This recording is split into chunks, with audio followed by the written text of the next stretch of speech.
Hey guys, Nikolai here again, and I'm making another audio log about my second class at the Southport Community Room. And I'm going to try and make this a little bit shorter because one thing I'm trying to do is not over-explain things, which I kind of felt like I did during the second class. I tried to bring something new to the table for them to exercise their minds as much as their painting skills. And I tried to set up an assignment where I didn't really have to tell them so much as just let them work, just let them figure it out on their own. And I think overall the results came out pretty fair. One student was able to finish, and the others came pretty close because they worked pretty small scale, and they all had very decent ideas. I had done 3 paintings. I was trying to do 4 as examples to show them for this assignment for the second class.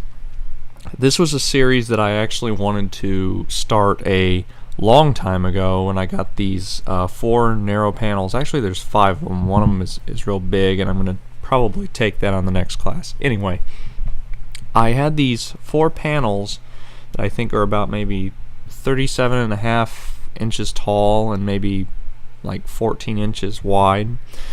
So there are these thin panels that were all cut from like one single piece of wood, and I had them primed with like 4 different colors, and I had plans for them, but I had waited so long to finally get around to using them. So I actually was able to start it, and I got 3 paintings on the way going. And this was based on the assignment that I gave them during class, where I told them to bring 3 still life objects. And from those objects, I explained that you don't have to just paint things as you set them up and see them.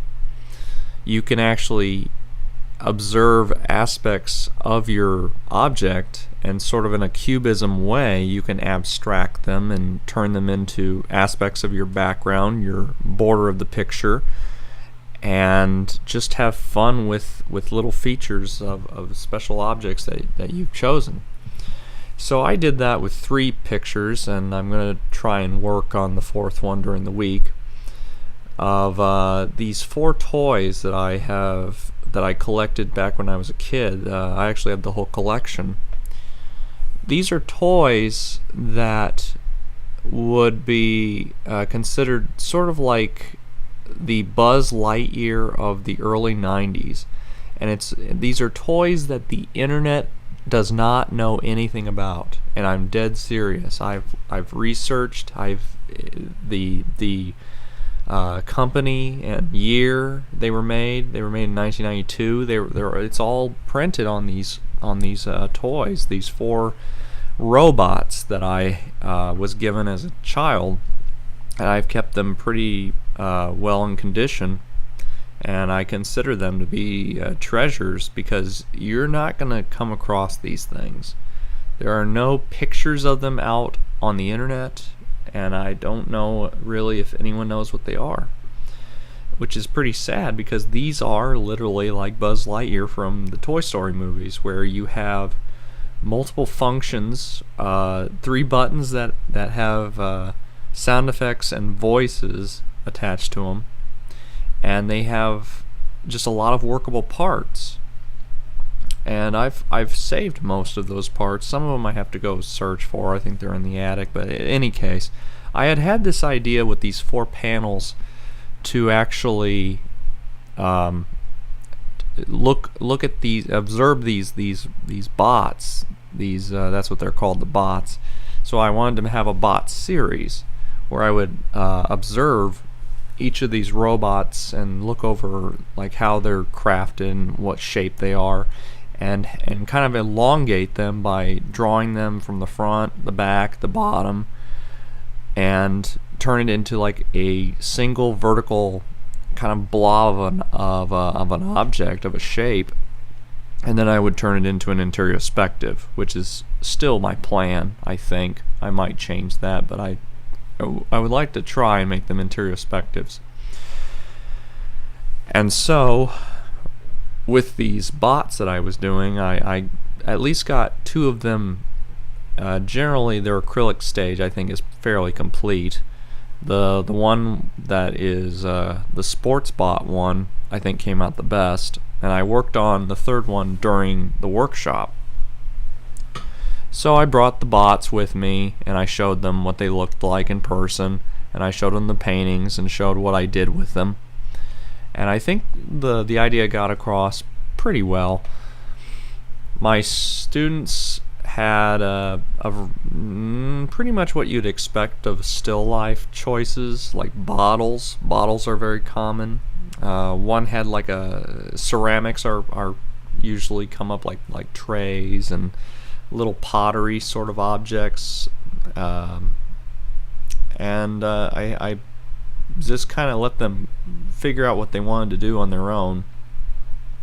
I had one student who did the still life objects that she had brought, pretty much centered it in the canvas, and around the borders she used primary colors to just sort of shape out where it just kind of had this modernist kind of feel, something you'd probably see in like the 80s, I would say. That's just what it reminds me of, where you have these kind of tinted shapes. These weren't tinted; these were primary colors, and I thought the idea was, it's a nice exercise to do, because her bottle in the middle of the composition is very red, and so the outside was using blue, yellow, and green to kind of outline the rest of the objects. And I told her that she could also use like a dark green to shadow it, but I'm also hoping that she keeps some of the white space in between the colors. But I didn't think to tell her that, so I don't know. She might have done something I don't expect. After all, I told them to finish it up by next class, and I'll explain why in a moment. Another student had a birdhouse and a leaf, and I don't remember if she had one more object or not, but it was mainly about this birdhouse, which also, it was wood, but it was shaped like leaves, so very, very leafy motif to it. The theme was just very leafy, and she centered the birdhouse by itself, and the rest of the canvas was done in like a yellowish wash, where everything had a very lush yellow to it, and she had these tinted red lines to shape the leaves around the picture, where it became like a wallpaper, and it had a very vibrant color. So I think that was very cool to see. And another student was able to finish her still life, and I liked what she did. She had a still life of like a ceramic flat tray with 3 candles on it, each candle being red, yellow, and green. And the motif on the edge of the ceramic plate, I guess we'll just call it a plate, she copied that in a darker tone around the canvas border, and the border would actually reach up and touch the tray in the middle of the picture, so it looked like the motifs were holding up the center object, and around the object it had this very white glow where it would blend outward into like a pinkish violet color, and then finally these kind of violet brown ivy limbs that were suspending the object in the space. So that was pretty neat. Finally, the last student who works in oils had a variety of objects. She had a wine bottle, a rubber ducky, and I forget what the last object was, but she focused mainly on the rubber ducky, and she tried to make an abstract out of it, and what kind of came out cool was the way she made the eyes, where she used the palette knife. So 3 of them still need to kind of finish up their pictures. I think the birdhouse one didn't have too much more to do. The one with the primary color negative space, I don't know, probably had maybe another maybe 30 or hour of work to go till it's finished. And finally, the oil painting.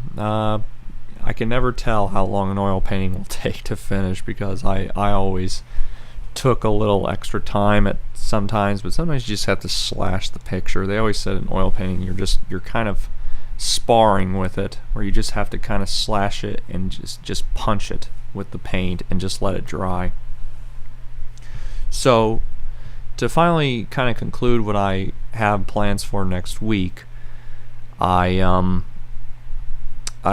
wanted them to finish the picture by next class, and similar to my 2 pictures of Silver Kitchen and Golden Kitchen, I want them to do what I kind of did, where you paint something from life. In this case, it's a still life. In Silver Kitchen, it's my literal kitchen. And then you take away the observed subject itself, and then you just rely on the painting that you did. And based on the painting, you abstract it even more. So what they're going to do is they're going to bring back their painting and not their objects, and they're going to reference the painting that they did and abstract it even more. So that's going to get a little bit more of an abstract approach to their work, which I think some of them wanted to learn more about anyway.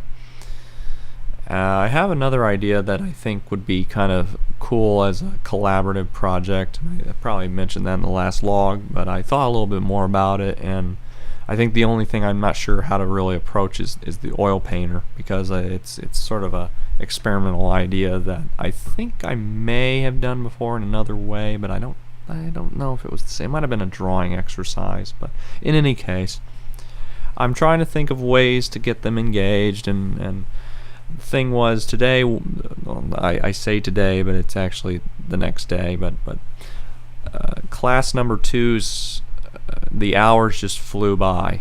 Literally, we were all working pretty intensely, and I'm glad that they got the progress done that they did, and I'm not sure if really they expect me to just kind of say, okay, follow along with me, we're going to paint something together. The Bob Ross approach, as I would say. I might try that, I might not, but I don't want to teach them a style that is not theirs. I'm someone who went to art school, and I was always concerned about keeping my own touch to things. And that can be said as a subjective term of just keeping your subject matter to yourself, or keeping your painting approach to yourself. There's a variety of ways you can say that. I'm not saying that you shouldn't try to imitate other painters, because that's one way to learn, but it's something that I think I like to preserve your instinct to painting, because you need to paint from your heart. You can paint the way other people paint. You can apprentice yourself after other artists. But what makes you special is just how you approach painting on your own, how you teach yourself. That's when you start to see really impressive development in a person who really loves to do what they do. And I'm not really trained to be a painter in the first place. I was trained more in illustration and drawing, which is what I apply to my paintings. So I have my own kind of way to approach painting. And I'd like them to kind of learn from each other, which is what I'm planning for another exercise after next week, and hopefully it'll go over well. I'm gonna have to buy a certain supply for them and just sort of think it over. In closing, I'm just gonna say that I'll try and talk less, because I think I spent 30 minutes trying to explain what I wanted them to do, and maybe that was my teaching of the day, because the rest I just didn't really talk too much until the end of class for a critique. And I hope I'm giving them at least fresh ideas. I don't know if I'm really teaching them anything they already know. I didn't force them to do a color wheel, and they thanked me for that, because really you can just walk by a color wheel and understand it. It just stays in your head. Pretty simple stuff, and I think that these students are not stupid. They They know what they're doing, and I think overall they're doing a really good job. That's it for me. Thanks for listening.